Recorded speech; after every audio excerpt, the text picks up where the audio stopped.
9 en punto de la noche, muy buenas noches. Arranca en Business Connection nuestra tertulia. Voy a saludar a los tres expertos que, como todos los lunes, me acompañan aquí al pie del cañón. Miguel Villarejo, muy buenas noches. Buenas noches. ¿Qué tal todo? Pues fenomenal. Aquí vamos valorando las consecuencias de la victoria amarga del PP en Andalucía. La reforma laboral, la subida de impuestos, ¿usted cree que tiene algo que ver? Es muy difícil valorarlo. Desde mi punto de vista, la campaña de Arenas ha pecado de demasiado plana. Yo comenté con alguien del Partido Popular que me daba la impresión de que Arenas no estaba adoptando el papel protagonista que se suponía que tenía que adoptar, ni le veía yo con mucha energía. Pero lo que me comentaron es que no estaba saliendo tanto en los medios porque es que en lugar de estar en las grandes ciudades donde la victoria del PP era más segura, se había ido a captar el voto pueblo por pueblo. A mí me da la impresión de que el lema es muy difícil entusiasmar a la gente con una campaña que podría resumirse en el lema no os va a doler. O sea, porque era lo que decía, no os preocupéis, sí, vamos a arreglar esto, pero no os va a doler, no va a haber copago, no. Iban siempre al rebufo, por el contrario, a Griñán lo veía súper agresivo, amenazando pues con el Doberman y con todo tipo de calamidades, y entonces pues han conseguido movilizar a sus votantes más de lo que ha movilizado el PP a los suyos. De todas formas es muy difícil. Claro, ahora todo esto a pitón pasado es muy fácil decir, estos qué malos son, por Dios, lo que tenía que haber hecho. Pero es verdad que a ellos este tipo de campañas les han dado muy buen resultado, entonces pues es normal que digan, no, perfil bajo. Yo creo que ese ha sido el error. Les habrá pasado factura, como todo, porque está la gente muy molesta, pero yo creo que también la gente está entendiendo que hay que tomar una serie de medidas y que la situación en Andalucía no puede seguir como hasta ahora. ¿Y la ausencia de presupuestos, Manuel García Vila, cree que tiene algo que ver? Hombre, pues yo creo que no, porque si se hubiese presentado incluso los presupuestos antes de las elecciones andaluzas, yo creo que el resultado del PP hubiera sido peor. Yo, fuera parte de lo que está diciendo Miguel, que coincido con él, que la campaña de Arenas yo creo que ha sido bastante flojita, más que plana, ha sido muy flojita. Yo creo que es que la población andaluza, con todo mi cariño hacia ella, tiene como una especie de síndrome de Estocolmo. Claro, no me extraña, después de 30 años, con el mismo partido al frente del gobierno, no es de extrañar. Pero sí que me parece que ha sido un castigo no merecido. Yo creo que, sinceramente, una cosa también ha dicho Miguel, creo que estamos asumiendo, la población española tiene que asumir forzosamente los recortes que se están haciendo y los que quedan por venir. Entonces es que no entiendo muy bien, realmente en clave política, cómo se puede seguir votando a un partido que lleva 30 años en el poder, con los casos de corrupción que han salido en los últimos meses. Es que a mí va un poco contra el sentido común. ¿Cómo no se vota al menos una regeneración democrática? Que hubiera venido, yo creo, de perlas. Entonces, es digno de analizar, desde luego. ¿Y qué tiene que añadir Manuel Llamas? Pues, dos datos. Ha dicho, o puntualizaciones de mis compañeros, ha dicho Miguel que siempre les ha ido bien este tipo de campañas planas al Partido Popular. Perdona, pero niego la mayor. Rajoy y Arenas acumulan lo contrario, Rajoy y Arenas acumulan 6 derrotas electorales. 6 derrotas electorales. Rajoy no ganó las elecciones generales.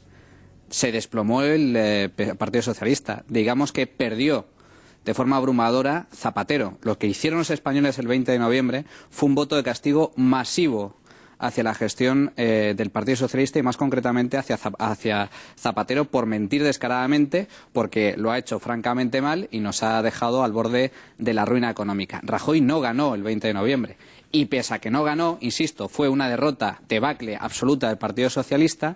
Entre los dos candidatos, Rajoy y Arenas, 6 derrotas electorales. No está mal, ¿eh? O sea que, desde luego, las campañas planas al Partido Popular precisamente no le van excesivamente bien. Al contrario de lo que ha sucedido con Aguirre. Aguirre las ha ganado todas. No ha perdido ninguna. Y Cascos, la primera vez que se presenta, que son, digamos, las dos notas discordantes del Partido Popular, pues tampoco le ha ido nada mal en Asturias. Bueno, yo creo que Génova, y concretamente el asesor de cabecera de Rajoy, el señor Arriola, se lo debería hacer mirar. Por otro lado, comenta mi compañero Manolo que cómo es posible que los andaluces no condenen la corrupción. Bueno, yo es que creo que la corrupción no es condenada en España. Felipe González estuvo hasta arriba de casos de corrupción en su época y los españoles le siguieron dando la confianza. Incluso una vez que ya había estallado el tema de los GAL y demás, después de varios años en el poder. Y en el caso de Andalucía es cierto que es aberrante, existe una corrupción totalmente estructural, pero no es algo único del Partido Socialista. Hace escasos días, un expresidente autonómico como el señor Matas fue condenado, y exministro además con el señor Aznar. Por lo tanto, la corrupción no entiende colores políticos. La corrupción está extendida tanto en el Partido Socialista como en el Partido Popular. Bueno, pues quien sí que ha querido valorar ese resultado electoral ha sido el propio Mariano Rajoy, lo ha hecho desde Seúl. Decía que sus reformas no tienen nada que ver, avisaba de que vendrán más en su agenda, en su calendario, y que el próximo viernes vamos a ver los presupuestos de 2012 más austeros de la historia española. Le escuchamos. Hemos hecho ya algunas reformas importantes, ahora el viernes presentaremos los presupuestos que serán muy austeros y en los meses de abril y mayo seguiremos haciendo reformas porque es lo que necesita España, no es un capricho. No es un capricho, vienen más reformas, tampoco le queda otra, ¿no? Claro, ese es el peligro de... O sea, vamos a ver, la derrota del PP, habría que matizar mucho lo que dice esto Manolo, porque efectivamente... Estamos hablando, perdona que te interrumpa, estamos hablando de derrota... Ojo, una victoria amarga. Victoria amarga, porque ha sido el partido más votado, no nos olvidemos. Pero vamos, derrota electoral en sentido práctico. No, pero no va a gobernar. No. Manuel, las expectativas era tener mayoría absoluta, han tenido mayoría simple... Pero da igual, es como decir, ha sido una derrota... Ha sido una victoria, es una derrota, pues en fin, es un poco obvio discutir si pierde uno o gana el otro. ¿Pero quién va a gobernar? ¿Para qué te presentas a las elecciones? ¿Para quedar de segundo o para gobernar? Manolo, si me dejas acabar la frase a lo mejor puedes rebatirla, pero déjame por lo menos a que acabe. A lo que me estoy refiriendo es al hecho de que tú sostienes, no, Rajoy no ganó, perdió el PSOE. Bueno, pues sí, eso lógicamente es absolutamente irrebatible. Las dos cosas son ciertas.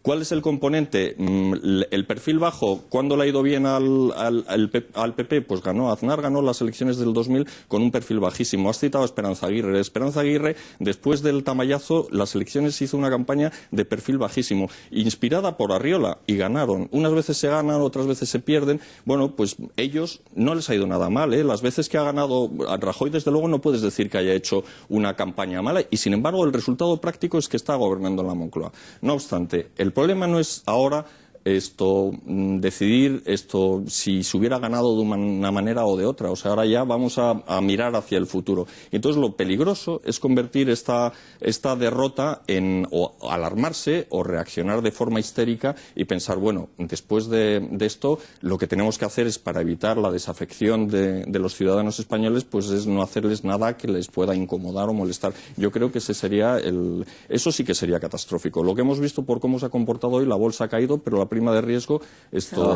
ha bajado un poquitín. ¿Por qué? Pues porque la prima de riesgo está más afectada, a pesar de que en los últimos informes que han hecho los organismos internacionales sobre el déficit español asignaban mucha importancia al descontrol autonómico. También hay que pensar que Andalucía es una parte relativamente pequeña, siendo una comunidad grande, pero a pesar de todo pues no supone nada más que el 6 o el 5% del PIB español, de modo que incluso, y además de todas las comunidades, no es la que está en una situación de mayor endeudamiento, de modo que la evolución concreta de Andalucía en principio no debería poner en peligro el objetivo de déficit de España. Lo que sí lo puede poner en peligro son los presupuestos que tiene que preparar Rajoy. Entonces, esta declaración de Rajoy en el sentido de que ellos van a seguir adelante con su plan como si no hubiera pasado nada, bueno, pues es alentadora. Ahora, otra cosa es, vamos a ver exactamente. Yo, desde luego, espero que sigan adelante con los planes que tenían previsto, y estoy esperando llegar el viernes 30, porque quiero ver realmente el grueso del recorte del gasto que va a haber. Ya se está hablando y hay rumores que van a meter otra vez mano a la remuneración de los funcionarios, etcétera. Yo también haría una lectura de la victoria amarga, permitirme la expresión, que vamos a acuñarla, del Partido Popular en Andalucía. Creo que le ha dado alas a los sindicatos para azuzar más todavía la huelga del próximo viernes. Y eso sí que me preocupa, que dé alas a ciertos grupúsculos, sindicatos, etcétera, para crear una tensión social que en estos meses por lo menos estaba bastante contenida, exceptuando el caso de Valencia, el caso de Barcelona, ha sido que por otra parte también estaba en cierto modo alentada por el Partido Socialista, estaba bastante contenida. Entonces, lo que me da miedo es que tanto por parte de los sindicatos, incluso facciones del PSOE, etcétera, se crea una tensión social que nos puede perjudicar mucho nuestra imagen exterior. De hecho, es una pena que, bueno, pues que el jueves haya una huelga general y el viernes haya unos presupuestos, cuando estamos, bueno, pues hasta Monti nos critica, siendo también uno de los últimos alumnos de la clase, que parece mentira, que los últimos alumnos de la clase parece, quírate tú para ponerme yo, que no quiero ser el último, quiero ser el penúltimo. Es que, bueno, que... Monti ha venido a confirmar lo que confirman los titulares. Sale Grecia como principal protagonista, principal foco de atención, y según Mario Monti, quien entra es España. Un país que esta semana se enfrenta, como tú bien decías, Manuel, a esa huelga general, a esos presupuestos, y parece que al fin a esa reestructuración del sector financiero también. Bueno, veremos. Digamos que los focos se están centrando ahora en España porque Grecia ya ha quebrado de forma oficial. Ahora falta por ver si aún va a necesitar un tercer rescate, cosa que desde luego no se descarta en ningún caso. Y ahora también los focos están muy centrados en Portugal. Hay que tener en cuenta que si Portugal acude a un segundo rescate, eso implica quitas, como ha sucedido en el caso de Grecia, y en ese escenario la banca española sí va a resultar muy perjudicada, puesto que somos el país más expuesto a la deuda lusa. Independientemente de eso, luego está la incertidumbre sobre el objetivo de déficit público. Ya hay numerosos informes que avanzan que va a ser muy complicado, por no decir imposible, que lo reduzca al 5,3% del PIB. Yo creo que sí es posible, el problema es que no existe voluntad política para hacerlo. Y esto engancha con lo que ha dicho el señor Rajoy, diciendo que vamos a continuar con las reformas. Bueno, mi pregunta es, ¿con qué reformas? Es que hay que, digamos, atinar el tiro. De momento ha presentado una reforma laboral que está bien, aprueba, pero tal y como está demostrando la práctica jurídica, la puesta en marcha de esa reforma laboral, está empezando a levantar más dudas que respuestas. No es una buena reforma, pero yo creo que se queda corta, todavía no es lo suficientemente ambiciosa. La reforma financiera no hay absolutamente nada diferente con lo que ya inició Zapatero anteriormente. Lo único es que se vuelven a dotar unas necesidades de capital y provisiones por valor de 52.000 millones de euros, cuando antes eran 20.000. ¿Por qué? Bueno, pues esto es muy sencillo. Lo que están haciendo los reguladores junto al Gobierno es tratar de provisionar lo que se puede provisionar. Ni más ni menos. Es decir, no vamos a reconocer el agujero porque no lo podemos asumir y, por lo tanto, poquito a poquito vamos cubriendo esos agujeros con lo que pueda aportar el Tesoro vía FROP, porque el Fondo de Garantía de Depósitos ya se ha acabado con la subasta del Banco de Valencia, o bien con las propias provisiones que pueda aportar la banca. Y de ahí salen los 52.000 millones. No hay que darle más vueltas. Depende esa cifra única y exclusivamente de la capacidad para aportar provisiones de la banca y la capacidad del Tesoro para endeudarse, sin que estalle el sistema. Ya está. Por lo tanto, sigue siendo una pantomima, sigue presentando el sistema financiero numerosas debilidades y, lógicamente, esto va para largo. Y en cuanto al resto, yo no veo liberalización por ningún lado. La tercera reforma más importante, que es la presupuestaria, el Gobierno de Rajoy lo único que ha hecho hasta el momento básicamente es subir impuestos. En los próximos presupuestos generales del Estado amenaza con subir el impuesto de sociedades. Es cierto que eliminando deducciones, no subiendo el tipo, vale, muy bien, pero eliminar deducciones implica pagar más impuestos, que las empresas paguen más impuestos. Bueno, ya nos ha sableado a los contribuyentes, ahora va por las empresas. Lo poco productivo que queda en este país, bien, fantástico. Por esa senda, desde luego, no vamos a mejorar. Impuestos especiales, tabaco, alcohol, etcétera, gasoil, gasolina, tal. Y el IVA en verano. Por eso yo decía antes que yo creo que el día 30 es crucial, porque a mi juicio lo que falta, y una parte muy importante que falta, aparte de la reforma energética que hemos hablado en varias ocasiones de ella, que por cierto Soria ha dicho que quiere acabar con el déficit en un año, 24.000 millones, aunque lo difiera, que se convierta en el ministro de Economía y que diga a ver de dónde puede sacar 24.000 millones para paliar nuestro déficit. Falta el nudo gordiano, quiere decir, ¿cómo van a meter realmente el recorte al gasto público? Que yo creo que es donde están las partidas principales, que ya hemos hablado en esta tertulia muchas veces. No obstante, también, Manuel, decir una cosa. Hoy lo leía por los medios. El esfuerzo que Bruselas está pidiendo a España no se le ha pedido a ningún otro país de Europa. El esfuerzo de reducción del gasto en un año no se le ha pedido a ningún país de Europa. Pero ¿qué esfuerzo? Está Berlín, desde luego, estrechando ese cerco a Madrid. Parece que Angela Merkel, bueno, pues se está pasando, quizás podríamos decir, sobrepasando en esa actuación de... Bueno, pues, guardiana, porque va a enviar una delegación de Alemania para que supervise las reformas que está llevando a cabo el Ejecutivo de Mariano Rajoy, una semanita antes de la que va a enviar Bruselas. Vamos a ver, no sé exactamente, que evidentemente los que mandan en Alemania, en Europa, aunque la Comisión sea su portavoz, son los alemanes. Nosotros nos comprometimos a hacer un determinado ajuste y, en fin, esto es un tratado internacional. Hay dos partes y una parte tiene que comprobar que efectivamente se cumple lo pactado. No veo que haya nada alarmante. Lo que sí es verdad, y yo pienso que es lo que ha cambiado completamente el tono. Antes hablabas tú, Manuel, de que Monti es un alumno. Hombre, a Monti efectivamente le interesa retirar la atención, apartar la atención y que se fijen en España. Pero es verdad que Monti lo ha hecho bien. La situación de Italia es mucho menos complicada que la española, que la que hemos heredado del gobierno de Zapatero. Además, en Italia la prima de riesgo, la subida fue consecuencia de un debate político, es decir, de las tomaduras de pelo de Berlusconi, que se negaba a hacer reformas. En el momento en que quitas a Berlusconi y llega una persona que empieza a hacer las reformas que quería el mercado, pues se relaja muchísimo la prima de riesgo.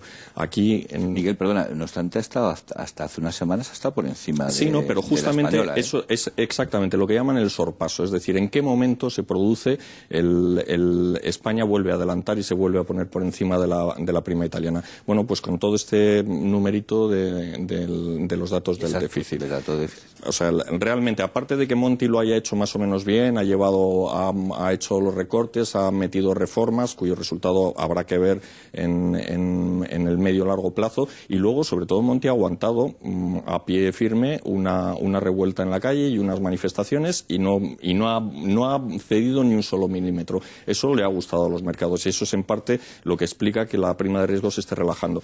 En el caso de España, el cambio de tono de los mercados ha sido consecuencia, primero, de descubrir que el déficit en realidad no se había desviado hasta el 8,2, sino que se había ido hasta el 8,6, y luego la reacción del gobierno, ¿no? Que el gobierno, de una manera que yo al principio pensé que estaba bien jugada, es decir, ¿qué es lo que hace Rajoy? Bueno, pues él se da cuenta de que efectivamente el recorte que le pide Bruselas es absolutamente inaudito. En la historia de los países que ha analizado con consolidaciones fiscales, muy pocos países han hecho un ajuste, ni siquiera ya del 2,7, y España solamente lo hizo una vez, que fue en tiempos de Felipe González, y en aquel tiempo el PIB estaba creciendo al 5 o 6%, ahora está contrayéndose al 1,7. Entonces lo que hace Rajoy es negociar con Alemania y con Francia para que no cante mucho la gallina cuando él salga con su dato de déficit, y en fin, los únicos que montan un poco de ruido son los holandeses, los austríacos, pero en fin, estos no pintan nada y empiezan a hablar del doble rasero y tal, como si fueran nuevos, ¿no? Claro que hay un doble rasero. Esto coincide con lo de Hungría. En la Unión Europea. Bueno, pues, ¿qué sucede? Pues que midieron mal la jugada y entonces la Comisión sale y le impone. En todo este proceso España se ha ahorrado 9.000 millones de euros de ajuste, que no está mal, ¿eh? No está mal. Pero a pesar de todo ha dejado la impresión de que no somos un país tan serio como se había dado la impresión. Y entonces esto es lo que nos está ahora mismo pasando factura. Yo ahí coincido plenamente contigo. Yo creo que además, si miramos los datos estadísticos, la prima es justo cuando empezamos a superar a la italiana, es en todo el proceso que ha contado Miguel. Con lo cual, bueno, vamos a ver. Ojo, que no estoy a favor de declaraciones que estoy oyendo internacionalmente de que España está en el ojo del huracán, el país, el otro día el periódico El País, a portada, estamos vigilados, tal. Vamos a poner un poquito también los pies en el suelo. Pero sí que es cierto que en este momento, una vez quebrada Grecia, somos el país, junto con Portugal, que estamos a la cola de Europa. Sea cual sea el resultado de la huelga general, el daño a la imagen de España ya estaría hecho, ¿no?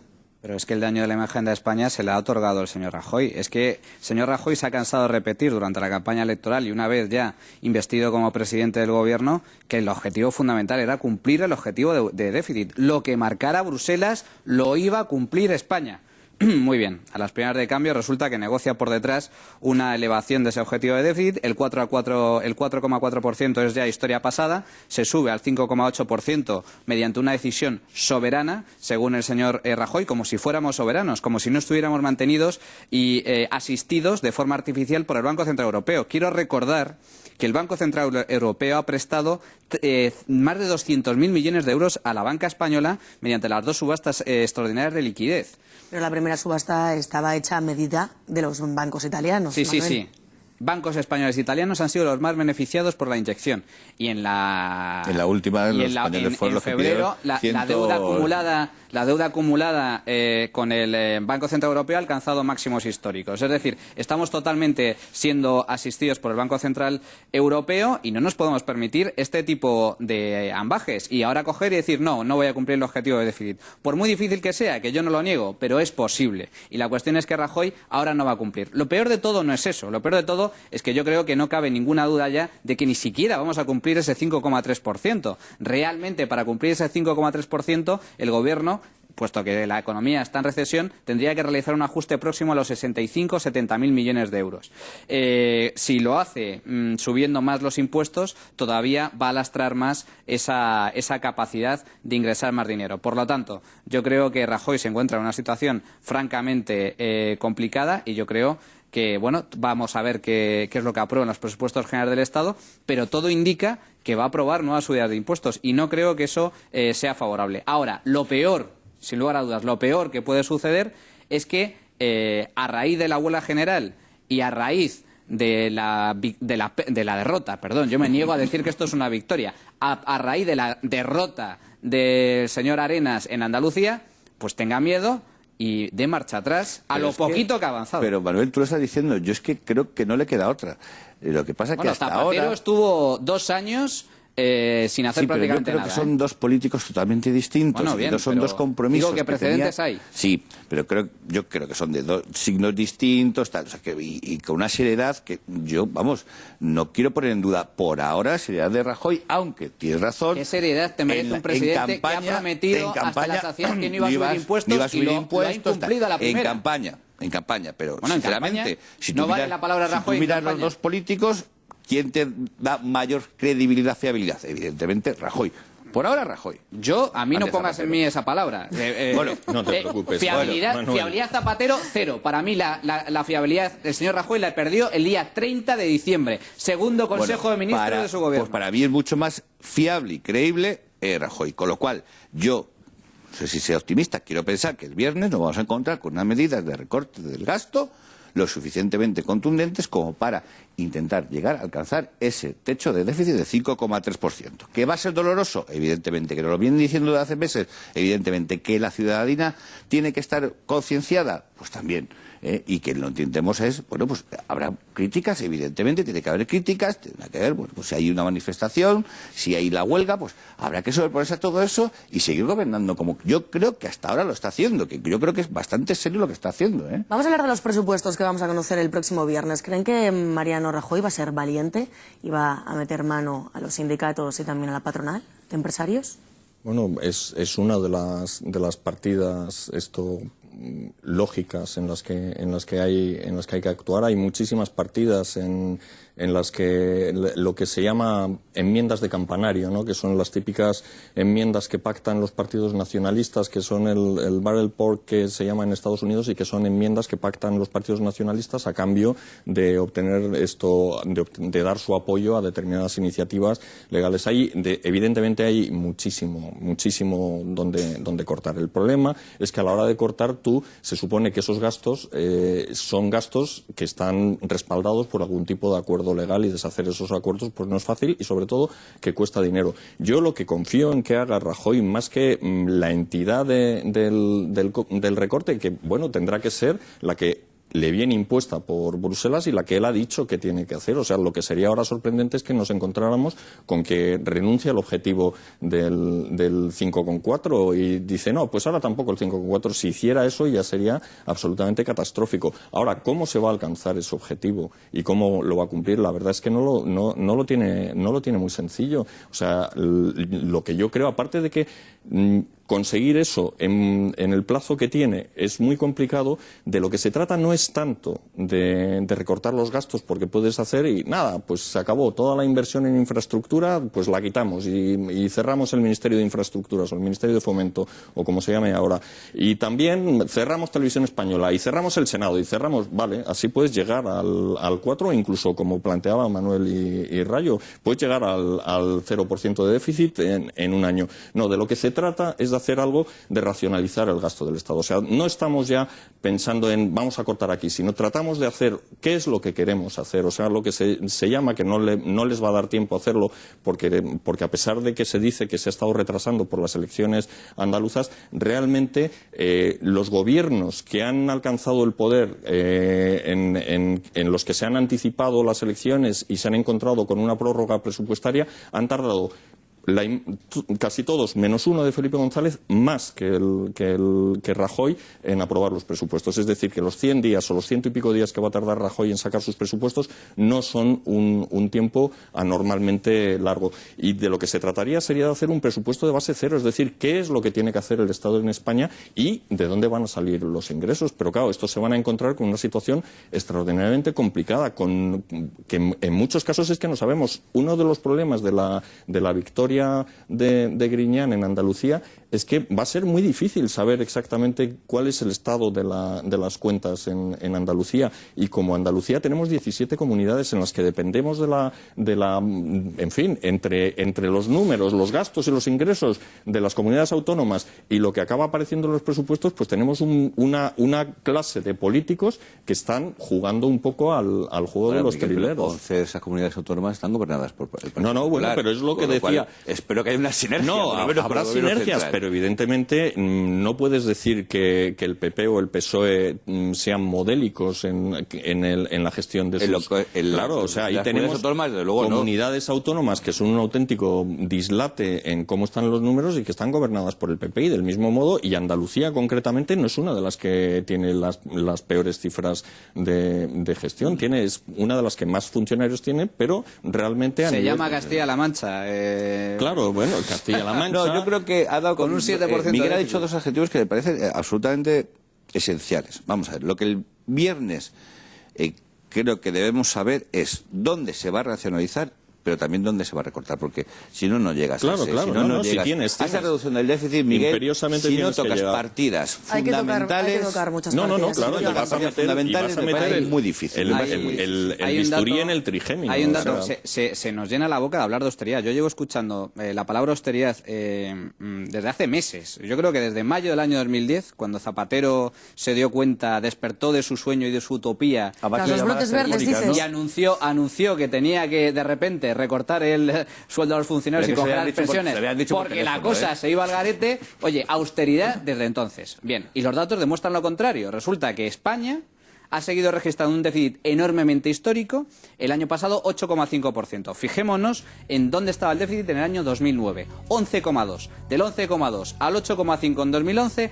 2,7 puntos porcentuales. España está consiguiendo reducir el déficit público a una media de 0,7 puntos porcentuales. Yep. ¡Qué barbaridad de austeridad! Manolo, lo que tienes que mirar es cómo está evolucionando el gasto, porque el déficit, como ya hemos discutido muchas veces, lo que pasa que resulta un poco cansino ya este tema. O sea, el déficit es consecuencia de los ingresos, te pueden llegar por la parte de los ingresos o te pueden llegar por la parte de los gastos. En el caso concreto de España, el déficit que heredamos del gobierno socialista es consecuencia fundamentalmente del funcionamiento de los estabilizadores automáticos. Pero si el gasto público en este país sigue a niveles de máxima auge de la burbuja inmobiliaria. Año 2007. Lleva 2 años seguidos bajando. Hasta niveles, 2 años seguidos bajando. Del año 2007, que eso a ti no te parezca austeridad, porque tú defiendas la vía letona, que hay que hacer un recorte del gasto absolutamente demencial que lleve el PIB a una caída del 21%,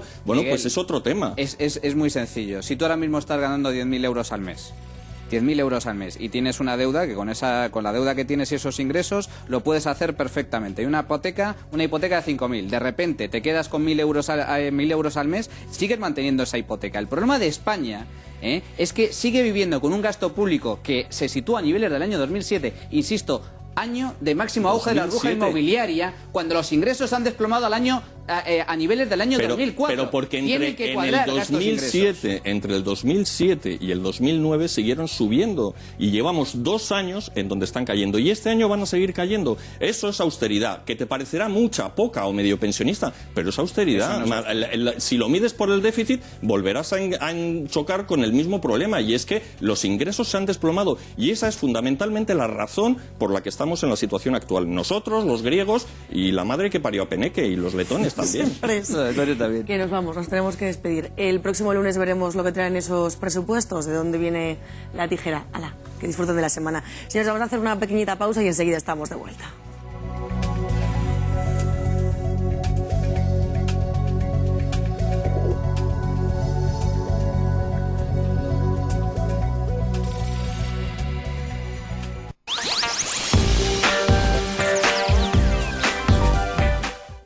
¿Está cansado de no encontrar nunca lo que necesita en su cartera? ¿Lleva sus tarjetas de crédito en el bolsillo y a menudo le dejan de funcionar? ¿Lleva su dinero cogido con clips de forma que en cualquier momento se puede caer? ¿Le es incómodo llevar su cartera e incluso no le cabe en su bolso? Le presentamos la cartera Aluma, una cartera ultraligera y elegante, fabricada con aluminio de la mejor calidad. Con la cartera Aluma siempre tengo a mano todo lo que necesito. Estoy encantada. La cartera Aluma es pequeña y fácil de llevar. La zona exterior de aluminio hace que la encuentre fácilmente en el bolso. No la cambio por ninguna otra. La cartera Aluma es compacta y se adapta a sus tarjetas de crédito, dinero en efectivo, carnet de conducir, fotos de familia e incluso puede llevar las llaves de su casa. La dureza de la zona exterior y el ser resistente al agua hace que sea una cartera única para tener su dinero y sus tarjetas siempre protegidas. La cartera Aluma es mejor que llevar el dinero sujeto con un clip. Lo tienes todo a mano y ordenado. Estoy encantadísima con la cartera Aluma. Ya la tengo en 3 colores: negro, plata y rojo. La cartera Aluma es perfecta tanto para hombres como para mujeres y por su tamaño la puede llevar en cualquier bolsillo o en su bolso. La cartera Aluma es compacta y segura. Es la mejor cartera que he tenido en toda mi vida. Me encanta la cartera Aluma. Otras carteras de metal se venden por cerca de 60 euros, pero si llama ahora podrá conseguir la cartera Aluma por el precio que aparece en pantalla. Un momento, si llama ahora le doblamos la oferta. Podrá conseguir 2 carteras Aluma por el precio que aparece en pantalla. Ya no tendrá que preocuparse más si su cartera se moja, o si se va a romper lo que lleva dentro, o por los escáneres que pueden copiar sus datos. Todo está solucionado con la cartera Aluma. Llame ya y pida su cartera Aluma en color plata o en color negro por el increíble precio que aparece en pantalla. Además también está disponible en colores rojo y azul. No lo dude más. Sí, llame ya. ¿Está cansado de no encontrar nunca lo que necesita en su cartera? ¿Lleva sus tarjetas de crédito en el bolsillo y a menudo le dejan de funcionar? ¿Lleva su dinero cogido con clips de forma que en cualquier momento se puede caer? ¿Le es incómodo llevar su cartera e incluso no le cabe en su bolso? Le presentamos la cartera Aluma, una cartera ultraligera y elegante, fabricada con aluminio de la mejor calidad. Con la cartera Aluma siempre tengo a mano todo lo que necesito. Estoy encantada. La dureza de la zona exterior y el ser resistente al agua hace que sea una cartera única para tener su dinero y sus tarjetas siempre protegidas. La cartera Aluma es perfecta tanto para hombres como para mujeres y por su tamaño la puede llevar en cualquier bolsillo o en su bolso. Si llama ahora podrá conseguir la cartera Aluma por el precio que aparece en pantalla. Un momento, si llama ahora le doblamos la oferta. Podrá conseguir 2 carteras Aluma por el precio que aparece en pantalla. Llame ya y pida su cartera Aluma en color plata o en color negro por el increíble precio que aparece en pantalla. Además también está disponible en colores rojo y azul. No lo dude más y llame ya. ¿Está cansado de no encontrar nunca lo que necesita en su cartera? ¿Lleva sus tarjetas de crédito en el bolsillo y a menudo le dejan de funcionar? ¿Lleva su dinero cogido con clips de forma que en cualquier momento se puede caer? ¿Le es incómodo llevar su cartera e incluso no le cabe en su bolso? Le presentamos la cartera Aluma, una cartera ultraligera y elegante, fabricada con aluminio de la mejor calidad. Con la cartera Aluma siempre tengo a mano todo lo que necesito. Estoy encantada. La cartera Aluma es pequeña y fácil de llevar. La zona exterior de aluminio hace que la encuentre fácilmente en el bolso. No la cambio por ninguna otra. La cartera Aluma es compacta y se adapta a sus tarjetas de crédito, dinero en efectivo, carnet de conducir, fotos de familia e incluso puede llevar las llaves de su casa. La dureza de la zona exterior y el ser resistente al agua hace que sea una cartera única para tener su dinero y sus tarjetas siempre protegidas. La cartera Luma es mejor que llevar el dinero sujeto con un clip. Lo tienes todo a mano y ordenado. Estoy encantadísima con la cartera Luma. Ya la tengo en 3 colores: negro, plata y rojo. La cartera Luma es perfecta tanto para hombres como para mujeres y por su tamaño la puede llevar en cualquier bolsillo o en su bolso. La cartera Luma es compacta y segura. Es la mejor cartera que he tenido en toda mi vida. Me encanta la cartera Luma. Otras carteras de metal se venden por cerca de 60 euros, pero si llama ahora podrá conseguir la cartera Luma por el precio que aparece en pantalla. Un momento, si llama ahora le doblamos la oferta. Podrá conseguir 2 carteras Luma por el precio que aparece en pantalla. Ya no tendrá que preocuparse más si su cartera se moja, o si se va a romper lo que lleva dentro, o por los escáneres que pueden copiar sus datos. Todo está solucionado con la cartera Luma. Llame ya y pida su cartera Luma en color plata o en color negro por el increíble precio que aparece en pantalla. Además también está disponible en colores rojo y azul. No lo dude más y llame ya.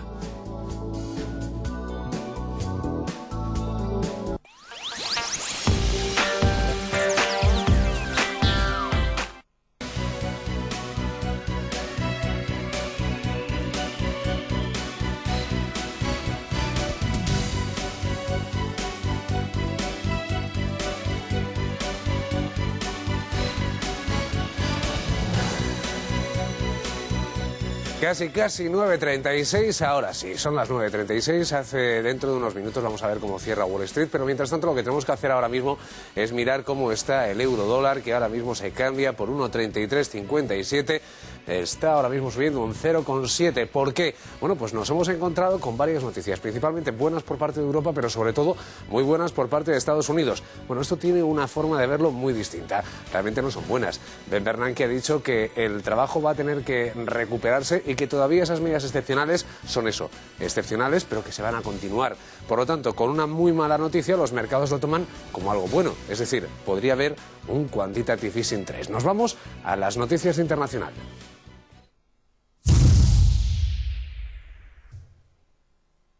Gemma González, muy buenas. Muy buenas, Antonio. Y líderes de 53 países que se reúnen en Seúl para celebrar la segunda cumbre global sobre la seguridad nuclear, un proyecto impulsado por el presidente de Estados Unidos, Barack Obama.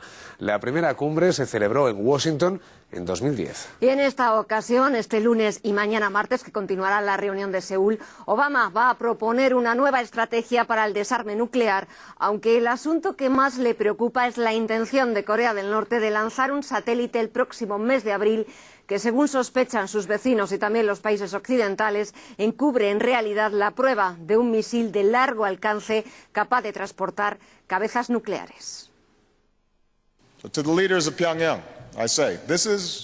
A los líderes de Pyongyang yo les digo, esta es una elección, es una decisión que deben tomar.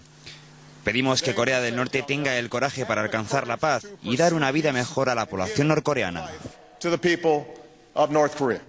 Escuchábamos al presidente de Estados Unidos, Barack Obama, y es que en este punto no solo el mandatario estadounidense se lo toma muy en serio. El presidente chino Hu Jintao se ha comprometido a coordinar estrechamente con Estados Unidos su respuesta a esta crisis y a reflexionar, si fuera necesario, sobre las acciones a emprender en caso de que Pyongyang siga adelante con sus planes. Antonio. Y mientras los programas nucleares de Irán y Corea del Norte, acaparan desde hace años la atención mundial, es cierto también que el contrabando de material atómico sigue siendo una auténtica amenaza real. Vamos a ver más detalles con Josué Coello. Mientras en la cumbre de Seúl los estadistas mundiales buscan la forma de evitar que regímenes como el iraní desarrollen programas nucleares o ven en la cooperación multilateral la mejor forma de garantizar la seguridad atómica, muchos de esos gerifaltes dirigen países que no solo dependen sobremanera de la energía nuclear, sino que tienen entre sus arsenales la tan temida bomba atómica. En total, y con la confirmación de una explosión nuclear satisfactoria, hay 8 países que la tienen: Rusia, Estados Unidos, Francia, Reino Unido y China, firmantes del Tratado de No Proliferación que restringe el uso de este armamento. Que no lo hayan ratificado y que tengan armas nucleares son India, Pakistán, y Corea del Norte. Mientras que Israel, que tampoco reconoce el tratado, tiene armas nucleares sin declarar, y de ahí que Irán defienda el desarrollo de su programa bajo el prisma de uso civil, rechazado por Occidente al considerar que el país no necesita energía nuclear para uso doméstico. Pero no solo las armas descansan bajo la amenaza de una catástrofe nuclear, también la energía. Según la OIEA, actualmente en el mundo hay 442 reactores divididos en 29 países y encabezados por Estados Unidos, que tiene 104. Sin embargo, es Francia el país más dependiente de la energía nuclear, con 58 reactores que en 2011 generaron casi el 80% de las necesidades energéticas del país. De ahí que sea el máximo defensor de una política energética nuclear, argumentando que es económicamente competitiva. Según Greenpeace, la construcción de una central nuclear tiene un coste de cerca de 10.000 millones de dólares, cantidad que sirve para alimentar el debate: energía nuclear sí o energía nuclear no. Lunes 26 de marzo, en el mundo han pasado más cosas, las contamos en titulares. Un exiliado tibetano se ha inmolado este lunes en Nueva Delhi durante una protesta organizada contra la próxima visita del presidente chino Hu Jintao. Este ha sido el primer caso de autoinmolación producido en India en medio de una ola de incidentes similares en el Tíbet. Turquía ha cerrado este lunes su embajada en Damasco debido a la degradación de las condiciones de seguridad en Siria. El Consulado General de Turquía en Alepo, al norte del país y próxima a la frontera turca, quedará sin embargo abierta. Noruega también ha anunciado el cierre de su embajada en Damasco. El ministro de Defensa de Reino Unido ha confirmado que son británicos los 2 militares que han muerto hoy tiroteados en el sur de Afganistán por una persona que vestía uniforme del Ejército Nacional Afgano.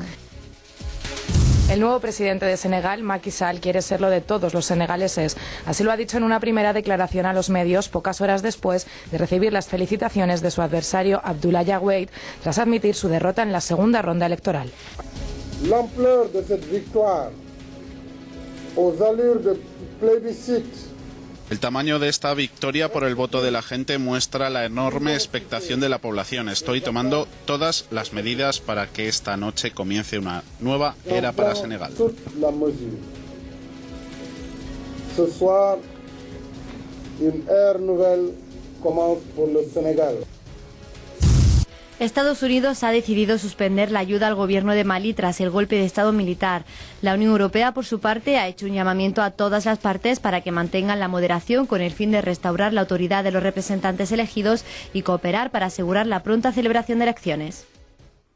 Pues una de esas noticias es esa victoria de Macky Sall en las elecciones de Senegal. Ha prometido ser el presidente de todos los senegaleses, pero vamos a conocer más detalles de quién es el nuevo presidente de este país africano. Los detalles, la información es de Sara Ramos. A sus 50 años, Macky Sall ha pasado de estar en la oposición a la cúspide del Estado, en la que muchos consideran una ascensión vertiginosa. A la primera ha ganado las elecciones presidenciales, además contra el político que lo inspiró y del que fue hombre de confianza, Abdoulaye Wade. Este ingeniero geólogo geofísico, formado en Senegal y Francia, era prácticamente un desconocido del entorno político cuando Wade le llamó por primera vez al gobierno en mayo de 2001 como ministro de Minas, Energía e Hidráulica. Después llegó a ser primer ministro y presidente de la Asamblea Nacional. En 2008 empiezan sus conflictos con Wade, dimite de todos sus cargos y crea la Alianza por la República, un partido liberal. Los que fueron amigos suyos en el poder lo presentan como un hombre inmaduro. Sus partidarios, en cambio, destacan la experiencia acumulada como estadista y su olfato político. Y en unos segundos nuestro compañero Josué Coello ha entrevistado al presidente del Partido Republicano aquí en España, James Leven, y le ha preguntado sobre esa carrera electoral, larguísima carrera electoral por el candidato republicano para enfrentarse a Barack Obama. Esta es la entrevista. Hola, buenas tardes. En un momento fundamental de un año fundamental para el devenir presidencial en Estados Unidos, hoy contamos con James Leven, él es el presidente del Partido Republicano en España. James, gracias por estar en Business Televisión, por atendernos. Encantado. En este Ecuador de las primarias en el Partido Republicano, ¿cómo es ahora el mapa en cuanto a la carrera hacia la Casa Blanca? Efectivamente, estamos en un momento crucial. Se nota que hay un tipo de consensus que está empezando a formar alrededor del señor Romney. Ha sido una lucha larga, no ha acabado aún, pero la verdad es que el señor Romney ya tiene más delegados que los demás, de suma de los demás, y es bastante improbable que cualquiera de los otros candidatos pueda llegar a pillarle. Creo que va a ser nuestro candidato. Con esa lectura, quizás no sería más práctico para el Partido Republicano que Mitt Romney fuese designado ya el frontrunner para enfrentarse con Barack Obama y de esa forma ahorrar tanto tiempo como costes y centrarse en la campaña electoral? Bueno, líder, frontrunner que ya es, pero eso es un proceso democrático, un proceso de base. Hay estados muy importantes que no han tenido su oportunidad aún, Nueva York, California, dejan la gente votar, pero creo que de sentido común del pueblo americano siempre consigue designar un candidato adecuado para este puesto y creo que estamos acercando a este momento. Una posible retirada de Newt Gingrich de la carrera republicana otorgaría quizás una esperanza para que Rick Santorum luchase contra Mitt Romney más a la par? Posiblemente, pero ya el señor Gingrich, su apoyo ya es como que 10-12%. Aunque sumamos este 12% al apoyo de Santorum, probablemente no llega a ganar la nominación tampoco. No necesariamente todos los votos de Gingrich haría al Santorum. Creo que es bastante tarde ya. El pueblo americano de base del partido han visto, han estudiado, han escuchado a los candidatos y están empezando a formar sus ideas y esto ya está tomando forma. Muchos análisis hablan de que esta carrera republicana, estas primarias, siendo transparentes y siendo un proceso completamente legítimo y loable, no están haciendo otra cosa sino que hacer la campaña del propio Barack Obama de cara a las presidenciales del mes de noviembre. ¿Puede existir esa impresión dentro del propio Partido Republicano? Eso es un punto de vista que sí, lo dicen algunos en el partido. Yo no estoy en favor de yo no estoy partidario de este punto de vista. Sinceramente creo que el señor Romney es mejor candidato hoy que era hace 3 o 6 meses, precisamente por pasar por esta... A veces es un calvario, es incluso un infierno lo que tiene que pasar, pero nos da la oportunidad de aprender mucho sobre el candidato y el candidato en sí también aprende mucho sobre los Estados Unidos. Tiene que estar en situaciones no controlados. Vemos cómo reacciona con gente de toda clase de personas. Yo creo que es un proceso muy democrático, un maravilloso proceso, y no hay que tener prisa de cortarlo. Ya cuando acaba, vamos a dar la vuelta y enfrentamos al indignado que está en la Casa Blanca ahora. Teniendo en cuenta que Mitt Romney virtualmente es el frontrunner republicano, si mañana tuviese que enfrentarse en un debate con Barack Obama, ¿qué propondría Romney? ¿Qué criticaría de Barack Obama en cuanto a la política llevada a cabo los últimos 4 años? Yo creo que el tema de la economía, y que por cierto, la economía estaba muy mal en 2008 cuando empezó el señor Obama, pero su política de gastar mucho más dinero que tenemos, más déficit, esta camisa de Keynes, no ha funcionado. Como no ha funcionado en Grecia, no ha funcionado en Italia, no ha funcionado en Europa, no funciona en Estados Unidos tampoco. Lo que hay que hacer es bajar los impuestos, tener un gobierno más pequeño y dejar a la gente que sí saben crear empleo. El gobierno no puede crear empleo.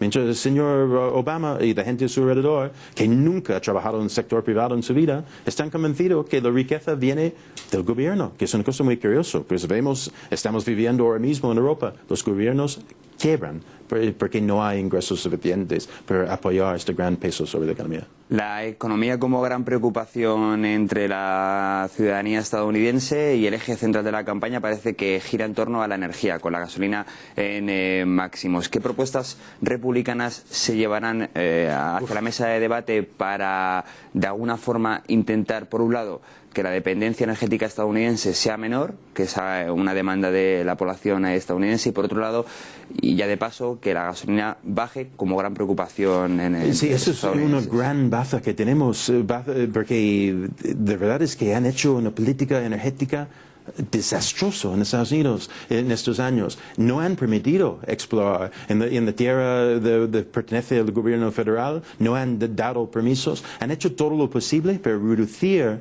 de capacidad de producir petróleo dentro de Estados Unidos. Pero gracias a Dios tenemos enormes cantidades de energía en Estados Unidos, de gasóleo, de gas, probablemente más que Arabia Saudí. Solamente hay que dejar a las empresas entrar y sacar esta energía.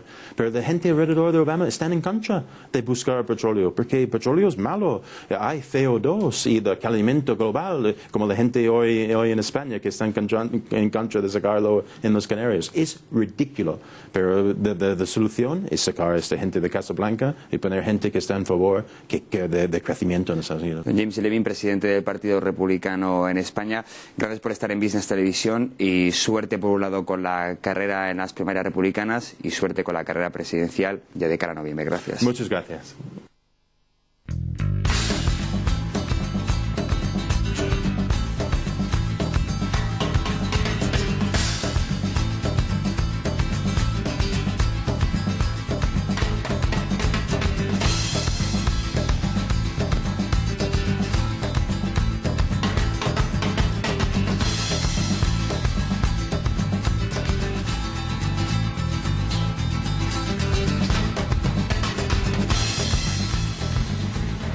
Muy buenas, comenzamos el repaso por la crónica empresarial de Latinoamérica. Lo hacemos en Brasil. La constructora brasileña de este país, OAS, podría no continuar con sus labores de construcción de una carretera en Bolivia, una carretera que atraviesa parte de la selva amazónica y para la que ha invertido 420 millones de dólares. Parece ser que el problema de la no continuación con esta construcción de la carretera serían las nuevas movilizaciones indígenas que están teniendo lugar. La obra, financiada en un 80% por Brasil, busca abrir una ruta al Pacífico para las exportaciones brasileñas a China, pero indígenas y ambientalistas se quejan del impacto medioambiental que tendrá el tramo de 177 kilómetros que pasa por una reserva amazónica. El presidente boliviano, Evo Morales, someterá en mayo a una consulta popular este tramo que de momento está paralizado. Y continuamos con México. La estatal Cemex, una de las mayores del mundo, dice que reducirá su deuda en unos 130 millones de dólares como resultado de sus ofertas de intercambio. Desde febrero, la cementera inició ofertas de intercambio para más de 1.000 millones de euros en bonos con vencimiento a 2 años. En total, afirma que cambió cerca del 53% de estos bonos. Y para terminar, buenas noticias para la región en su conjunto. Un informe de la CEPAL asegura que las inversiones extranjeras han potenciado a Latinoamérica. Estas inversiones han aumentado en los últimos años por la incertidumbre sobre la recuperación económica de los países desarrollados y por la incursión de las naciones latinoamericanas en el proceso de globalización. Para CEPAL, la demanda de los inversores extranjeros se basa en los recursos naturales, en la minería, en los hidrocarburos y también en los alimentos, cuyos precios son más atractivos. El más goloso para los inversores sigue siendo Brasil por su evolución y por su gran mercado. Por detrás, México, Colombia, Chile, Perú y Argentina siguen siendo los países latinoamericanos que más están aprovechando y mejor este boom de inversiones extranjeras.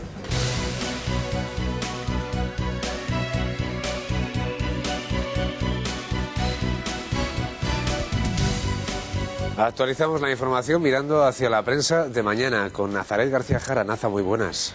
Buenas tardes, Antonio. Pues comenzamos con esa noticia empresarial que conocíamos esta misma tarde.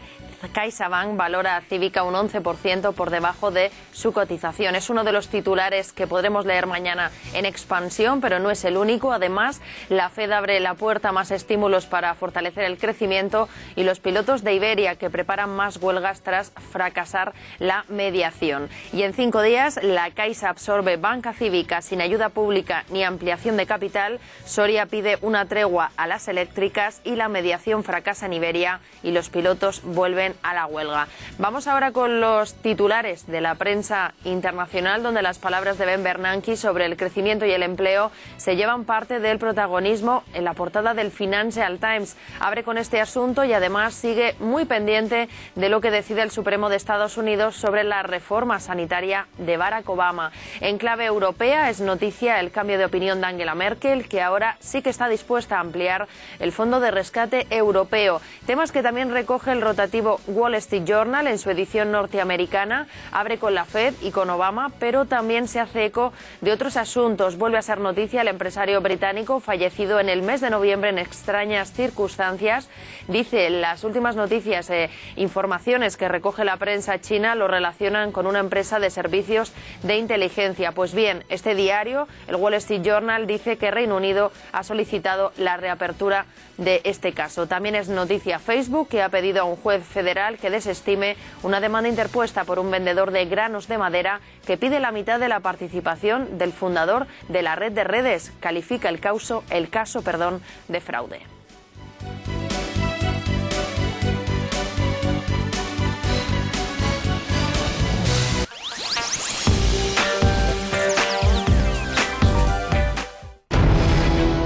Recuperamos en defensa, asistimos al hueco y entramos a por todas. Movemos rápido, buscamos un desmarque y no fallamos. Teamwork works. In basketball and in banking. BBVA, Banco Oficial de la NBA. Según Inma Cuesta, la cosa está muy ceñida. ¿Inma Cuesta? Según una encuesta, la cosa está muy reñida. He meado el pis y los patos no reflejan que apenas gane con Marollía Albusut.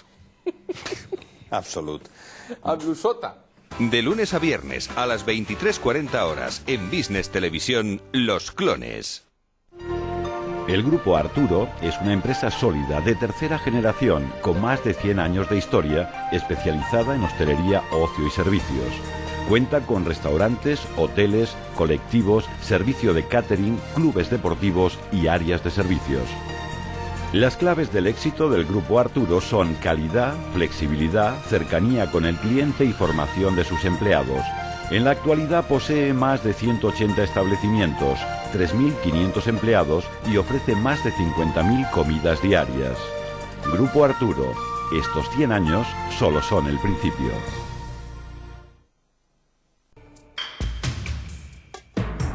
Va de retro Satanás, testimonios de poseídos y exorcistas, los milagros de Carol, las pruebas de santidad de Juan Pablo II y felicidades, Padrino, 40 años de la película de Coppola. Todo esto y mucho más en Alba, ya en su kiosco.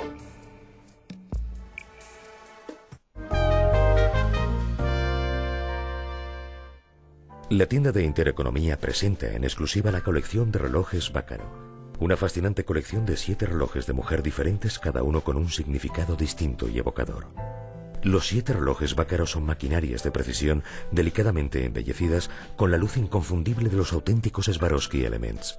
Y lo mejor es que ahora estos 7 espectaculares relojes Bácaro pueden ser suyos por un único pago de 59 euros. Sí, ha oído bien. 59 euros le bastarán para conseguir la colección de los 7 relojes Bácaro. Esto solo es posible gracias a una oferta especial y estrictamente limitada de la tienda de Intereconomía. Llame ahora al 902-808-100 y disfrute por solo 59 euros del placer de regalarse algo excepcional.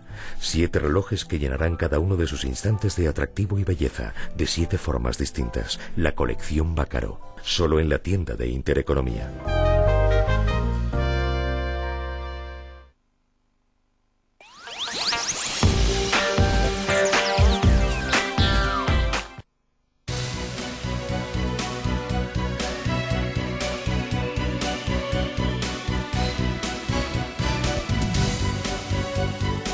Por fin volvemos al horario habitual, quedan 4 minutos para que Wall Street eche el cierre, así que vamos a actualizar la información de mercado. Santander patrocina este espacio. Ben Bernanke rebaja la presión sobre la divisa y materias primas con un guiño a un posible quantitative easing 3. Para que este revés haya sido completado, dar pasos en la mejoría de la tasa de desempleo requerirá una mayor producción y una mayor demanda de consumidores y negocios, un proceso que puede ser apoyado por políticas acomodaticias. La razón es que desde la FED ven todavía riesgos en el empleo. José Luis Martínez Campuzano, Citi.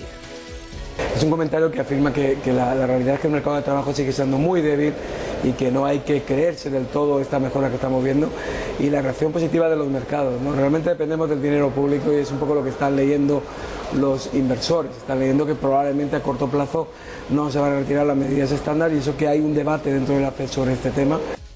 Micrófono traicionero el que ha pillado a Barack Obama diciéndole a Medvedev que tras las elecciones flexibilizará aún más su posición con las nucleares. Aún así, en público ya dice esto.